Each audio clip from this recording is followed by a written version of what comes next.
Life in the city.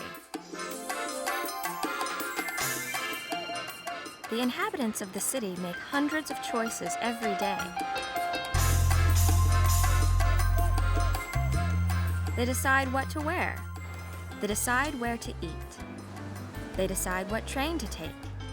They decide when to cross the street, when to wait. Here, young, single college students and professionals live together in apartments and houses. They share the costs of rent and food, and they share companionship. In an area of town called Somerville, 3 young men share an apartment.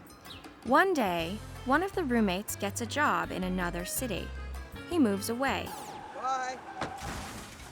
The 2 other roommates now have to make a decision that is important, complex, monumental: choosing a roommate.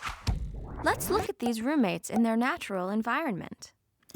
There's Dave in the kitchen. Dave is a good cook. And there's Dave again. He plays the drums. Dave loves music. He loves every kind of music: jazz, rock and roll, electronic, and classical. And there's Dave's room. There are a few of his clothes on the bed and on the chair, but the room is fairly neat. Dave is not extremely messy. This is George's room. What does his room tell us about his personality? His snapshots are on the bookshelf. George loves to travel, and he likes to fish. There are no clothes on the floor. They are all in the closet. His bed is made. George is very neat. Now George and Dave begin the process of choosing a roommate. They go to a website to post an ad. Share a second floor. Charming. 3 bedrooms. 10-minute walk to Davis Square train stop. 2 professional males. Seek roommate.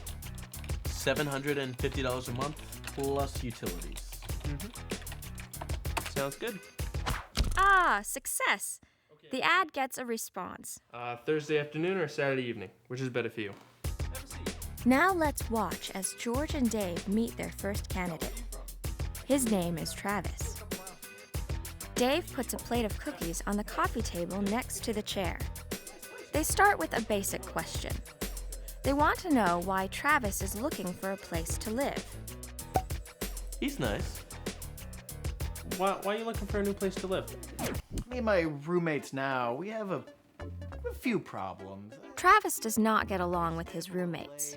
He wants to move out and find new roommates. This information disturbs George. Hey, is Travis the problem? They offer him a cookie. Would you like a cookie? He takes it. Sure. They ask questions to determine how neat or messy Travis is. How clean or neat do you think you are? On a scale of 1 to 10, with 1 is really neat and 10 is really messy, where are you? I think I'm about a 4. I'm pretty neat. These are good cookies. Huh. You guys watch much? George and Dave observe this unusual social behavior. Strange. He's weird. Another person responds to the ad. His name is Steve. Why are you looking for a new place to live? I'm moving here from Chicago. I got a new job. Dave observes Steve take a cookie. He is rude. We, share the housework. What kind of housework do you do? I like to vacuum. I love to cook. And I don't mind doing dishes.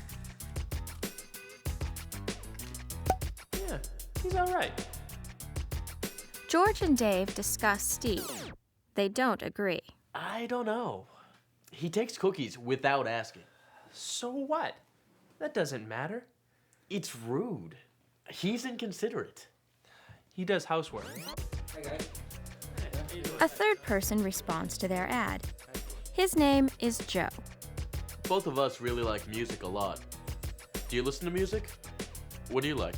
I like jazz, rock, hip hop. I like going to clubs. He seems okay. Can I? Oh yeah, go ahead. Can I? Oh yeah, thanks. George observes Joe as he eats the cookie. He's disgusting.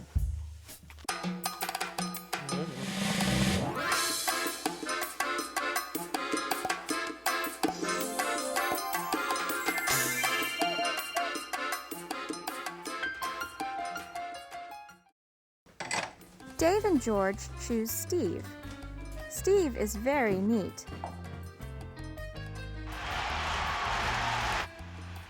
Hey, Steve! I'm working. Can you turn that down? but he is sometimes inconsiderate. Oh, come on, it's a good game.